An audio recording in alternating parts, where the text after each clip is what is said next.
ॐ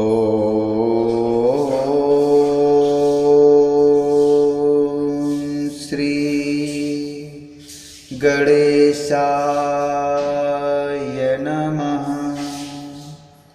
ॐ श्री रामाभ्याय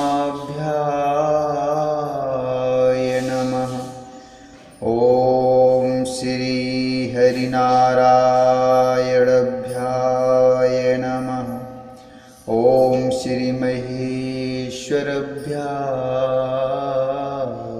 नमः। ॐ श्री हनुमताभ्याय नमः। भई बिकल अबुला सकल दुखित देख गिरनारी। कर बिलाप रोदति बदति सुतासने हो संहारे। कर बिलाप रोदति बदति सुतासने हो संहारे। हिमाचल की स्त्री मैना को दुखी देखकर सारी स्त्रियां व्याकुल हो गईं। मैना अपनी कन्या के स्नेह को याद करके बिलाप चढ़ती रोती और कहती थी, नारद करो में काहा बिगारा। भवनु मोर जिन बसती उजारा। अस उपदेशु उमहि जिन दीना। बौरे बरही लागित कुकीना। अस उपदेशु उमहि जिन दीना। बौरे बरही लागित पुकीना। साचे उनके मोहन माया। उदासीन धनु धामु न जाया। पर घर घालक लाज न भीरा। बाँझ की जानो प्रसबु कै पीरा। पर घर घालक लाज न भीरा।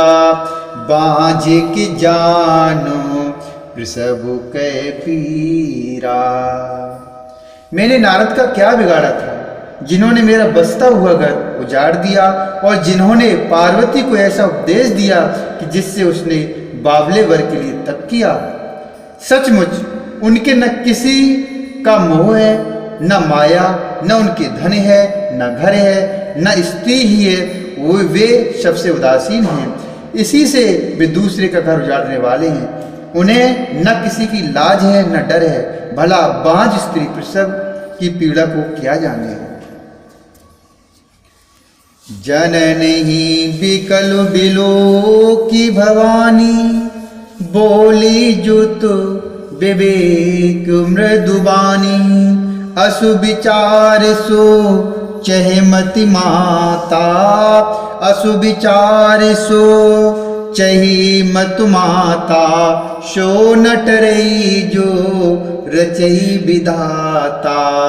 शो नटरई जो रचई विधाता। करम लिखा जो बाउर नाऊ। करम लिखा जो बाउर नाहू। तो गत दोषु लगाई काहू। तुम सन मिटहि के विध के अंका।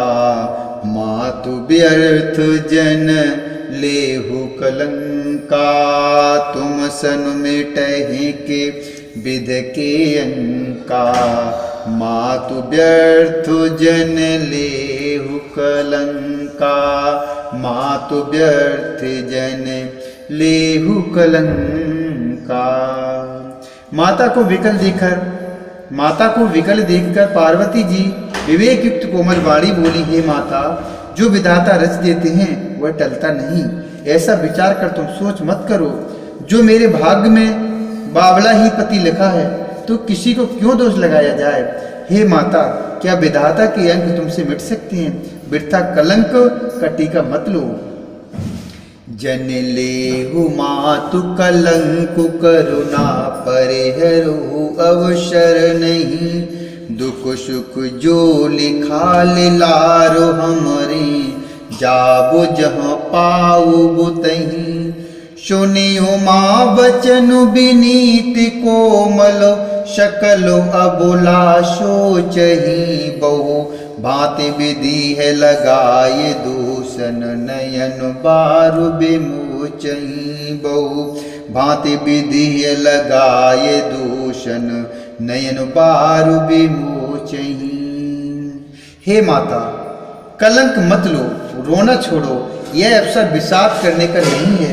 मेरे भाग में जो दुख सुख लिखा है उसे मैं जहाँ जाऊंगी वहीं पाऊंगी। पार्वती जी के ऐसे विनय भरे कोमल वचन सुनकर सारी स्त्रियां सोच करने लगी और भांति भांति विधाता को दोष देकर आंखों से आंसू बहाने लगी। ते अवसर नारद सहित अरु ऋषि सप्त समेत, समाचार सुन तुही नगरी, गवने तुरत निकेत। समाचार सुन तुही नगरी, गवने तुरत निकेत। इस समाचार को सुनते ही हिमाचल उसी समय नारद जी और सप्त ऋषियों को साथ लेकर अपने घर गए। तब नारदो सब ही समुझावा, पूरब कथा प्रसंग सुनावा। मैं ना सत्य सुनहु मम बानी, जगदम्बा तव सुता भवानी। अजानादि शक्ति अबुनाशिनी, सदा शंभु अर्धंग निवासिनी। जग संभव पालन लय कारिणी, निज इच्छा लीला बपुधारिणी। जग संभव पालन लय कारिणी, निज इच्छा लीला बपुधारिणी। तब नारद जी ने पूर्व जन्म की कथा सुनाकर सबको समझाया और कहा है कि मैना, तुम मेरी सच्ची बात सुनो। तुम्हारी यह लड़की साक्षात जग जननी भवानी है। ये अजन्मा अनादि और अविनाशिनी शक्ति है, सदा शिवजी के अर्धांग में रहती हैं। ये जगत की उत्पत्ति, पालन और संहार करने वाली हैं और अपनी इच्छा से ही लीला शरीर धारण करती हैं। जनमी प्रथम दक्ष ग्रह जाई, नाम सती सुंदर तनु पाई। तहु सती शंकर विवाही, कथा प्रसिद्धि सकल जग माही। एक बार आवत शिव संगा, देखे उरगे कुल कमल पतंगा। भयउ मोह शिव कान कीना, ब्रह्म बसु बेश सिय कर लीना। भयउ मोह शिव कान कीना, ब्रह्म बसु बेश सिय कर लीना। पहले ये दक्ष के घर जाकर जन्मी थी, तब इनका नाम सती था। बहुत सुंदर शरीर पाया था। वहाँ भी सती शंकर जी से ब्याही गई थी। यह कथा सारे जगत में प्रसिद्ध है। एक बार इन्होंने शिव जी के साथ आते हुए राह में रकुल रूपी कमल के शूर श्री रामचंद्र जी को देखा। तब इन्हें मोह हो गया और इन्होंने शिव जी का कहना न मानकर ब्रह्मवश सती जी का वेश धारण कर लिया। सिय बेशु सती जो कीन ते, अपराध शंकर पर हरि हरो। बिरह जाय बियो बहोर पितु के, यज्ञ जोगा नल जरी। अब जन्म तुमरे भवन निज पति लागे, दारुण तप किया। अस जान संशय तजऊ गिरिजा, सर्वदा शंकर प्रिया। सती जी ने जो सीता का वेश धारण किया, उसी अपराध के कारण शंकर जी ने उनको त्याग दिया।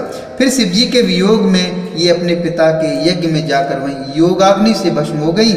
अब इन्होंने तुम्हारे घर जन्म लेकर अपने पति के लिए कठिन तप किया है, ऐसा जानकर संदेह छोड़ दो। पार्वती जी तो सदा ही शिव जी की प्रिया अर्थात अर्धांगिनी है। सुनि नारद के बचन तव, सब करु मिटा विषाद।